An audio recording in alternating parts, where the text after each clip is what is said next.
Welcome to Week 11 and the final Barrington Sports Monday Night Hockey of 2015. I'm Simon Mason, and tonight's episode we're back at Surbiton as Holcombe and Beeston were the visitors. I'm recording this voiceover in Raipur, India, where I'm part of the commentary team for the Men's Hockey World League finals. Great Britain have had a great start to the tournament, having beaten both Canada and world number ones Australia. You can watch all the action live on BT Sport with the final matches next weekend. In the Investec Women's Premier League, Holcombe were the visitors to Surbiton, as both sides were missing a number of key individuals as the GB women prepared to head out to Argentina for the World League final. First penalty corner goes to Surbiton. Here it comes, it's on target, it's loose, and Leah Wilkinson just about gets it away on the left-hand post. As the shot comes in from Collins, the save by Mears, it bounces. Wilkinson with Hannah Coulson in close proximity just about keeps it out. Here comes the follow-up penalty corner. The strike's on target. This time it falls to Le Marchand and it's been turned in at the far post by Emily Atkinson. And Surbiton have the lead 22 minutes in. The straight shot from the top of the circle. In fact, Wilkinson gets a stick on it. It falls to Le Marchand, who plays it past Mears to Atkinson, who puts it in the goal. Here's Trunks. A nice ball from Trunks. Picks up the skipper, Masdorp. Masdorp has some support in the shape of Sarah Jones. Jones inside Collins. Jones, little look up. Here's the ball across. That's a really good ball. And Emma Trunks, who was involved at the start of the move, almost gets on the end. Good play from Jones. She was patient, head up, looking, spots the run of Trunks. Just the skip on the ball, taking it away from Trunks as she dives in. McLean playing it up towards Page. Lovely skill from Sarah Page. Page in, and Mears has missed it, and Emmy Lamarchand has not, and it's 2-0 to Surbiton. Ball into Page, who does really well to eliminate, three Holcombe players. Lovely skill from Sarah Page. And she gets the shot away. And Mears waits in the back foot at the second attempt, misses it. And Le Marchand pounces to make it 2-0. Here's Herbert.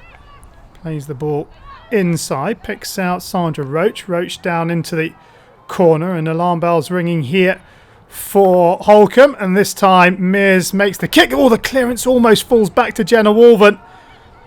Let's have another look at this as the ball comes in from Sandra Roach. Wolven with her back to goal comes inside. That's not the best of tackles. Good first save. Weight in the front foot this time from Mears, but as she goes with the stick, she almost puts it back onto Wolven's front stick.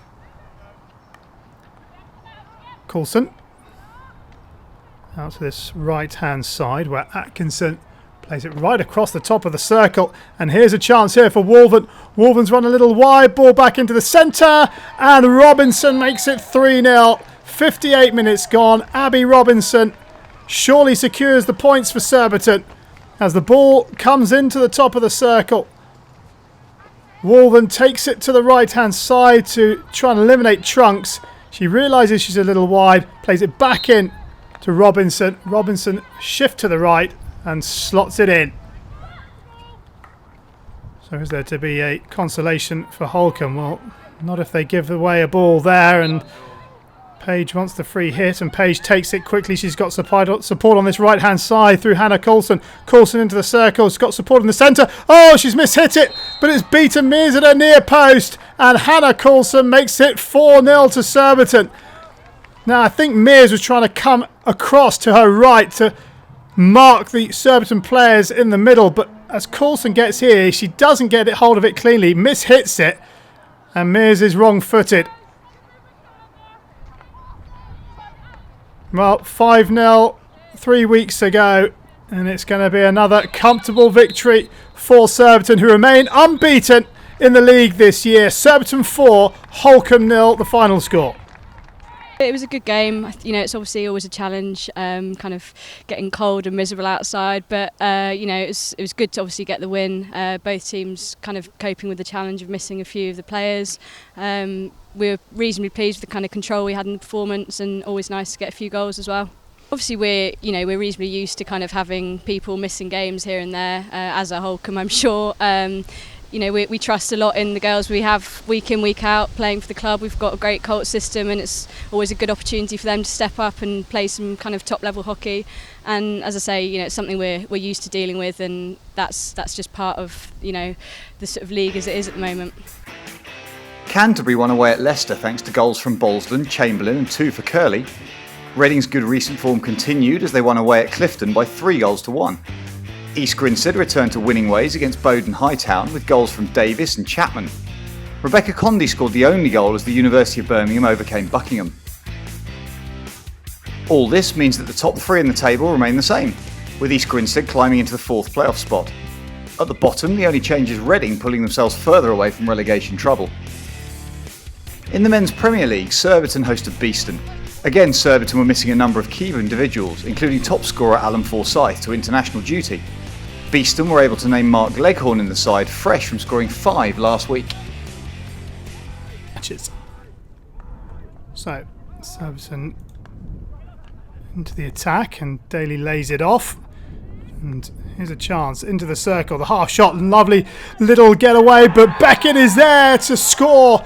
Dave Beckett gives Surbiton the lead inside 18 minutes. And while Beeston looked to have got it clear just here as the ball's nicked away, but it's nicked into the path of Beckett, who finishes smartly. So ball played inside, and here's an opportunity as Hibble plays it across. This is Dixon who fires it to that right hand side and to the goal line they go. Ball across, Hibble! Oh, what a chance for Elliot Hibble at the far post. McIntyre with the run down the right, has a little look up, fires it across, it bounces, Hibble gets a stick on it but can't get it on target. Penalty corner, Gleghorn from the top of the circle! Gleghorn levels it up through David Kettle's legs. And it's Surbiton 1, Beeston 1, 26 minutes in. On target, that's what you ask from your flicker, and it's through the keeper. Another penalty corner. Good save, really good save from Kettle. It's free. McIntyre plays it across, and Pilgrim scores. Stuart Pilgrim makes it 2-1. 2 goals in 2 minutes. Another penalty corner. That's a really good save from Kettle. The last one went through his legs. Here he's really unlucky. Pilgrim takes advantage of the open goal. Surbiton trying to play it out of defence, and it's been robbed back by Beeston. An opportunity here. Good save from Kettle. I think it was from Hamish Emir, and they've got the free hit in the end, Surbiton, but they're living dangerously. Well won by Stuart Pilgrim. Played across. First time shot. That's a good save from Emir by Daly. Here come Surbiton once again. Daly wants the ball. Here is Daly. Matt Daly into the circle on the reverse stick. Oh, what a goal from Matt Daly just after the half-hour mark. And Daly brings Surbiton level once again. Gets it 5 metres outside the circle. On the reverse stick, goes across the keeper and into the far corner. 2-2. Penalty corner for Beeston. And that's another flying save from David Kettle. On target, going in that right-hand corner. That is superb from David Kettle. Beeston on the front foot. Ball into the circle. It's loose, and Kettle makes another save. Here's Emery, one-handed. What a shot from Emery. No! It's been overruled by the umpire, and Beeston do not have the lead. As the ball comes in, it comes up off the stick of Hayward. Bouncing around, Emery one-handed. Well, it's been overruled, and it remains 2-2. Penalty corner, and goalwards, and Gleghorn scores again. 3-2 now, Beeston. Where's this one gone in? Goes the keeper's left. It's been a mixed bag for David Kettle from penalty corners today. Surbiton, who trail by this solitary goal. Here's a really good opportunity. Daly across the face of goal. Shipperley levels it up. And Matt Daly unselfishly plays it across the face of goal, and Rupert Shipley puts into an empty net. So much space, Daly aware of his teammate's position, and Shipley makes no mistake.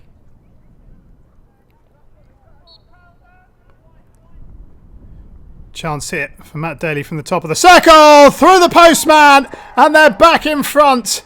Matt Daly restores Surbiton's lead through James Albury on the post. They got the first goal. Surbiton, have they got the last?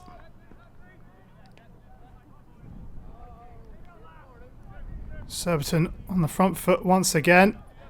Beckett has a little look up, and here goes Michael Watt. Watt into the circle! And has that come off the frame of the goal? Either way, it's a very close shot from Michael Watt. Kachia in the Beeston goal. Watched it goes across him, and it comes off his far post. Dixon trying to make something happen for Beeston. Is there to be a last goal? I don't think so. That's off the back of the park. There is the final whistle, and Surbiton have done all they can to keep pace with Holcombe. They've beaten Beeston by 4 goals to 3. It's always good to get 3 points today. It was a pretty scrappy game, 4-3 wins, always a little bit of pressure at the end, but it was really good. The most important thing for us is actually playing good hockey and making sure the guys are playing well and enjoying it. So it's, we had a little bit of a rough couple of weeks there, a couple of losses, but it sort of just kept us grounded and look forward to the second half. As long as you make the top 4, you're in the finals. You still got to you still got to win 2 games, so it doesn't really matter where you come, but the key thing for us is having good momentum and playing good hockey at the right time, really. Elsewhere, a dramatic last couple of minutes with both sides scoring meant that Canterbury got their first point of the season against East Grinstead, Craig Boyne getting both of their goals. Cannock lost narrowly at home to Holcombe, with Barry Middleton getting the winning goal with 2 minutes left on the clock. Brooklands Manchester University won by the odd goal in 5 over Hampstead and Westminster, Sam Perrin getting a brace for the home side. Reading got back to winning ways over Wimbledon. The score was 1-0 at half time, but it exploded into life after the break, with Reading running out winners by 5 goals to 3. Holcombe retained the top spot in the table over Surbiton on goal difference. Brooklands Manchester University's victory means they go within 2 points of a playoff spot, whilst Cannock remain in the relegation playoff position. We'll be back after the Christmas break on the 1st of February, but in the meantime subscribe to our YouTube channel and visit galvanisehockey.com for more exclusive content.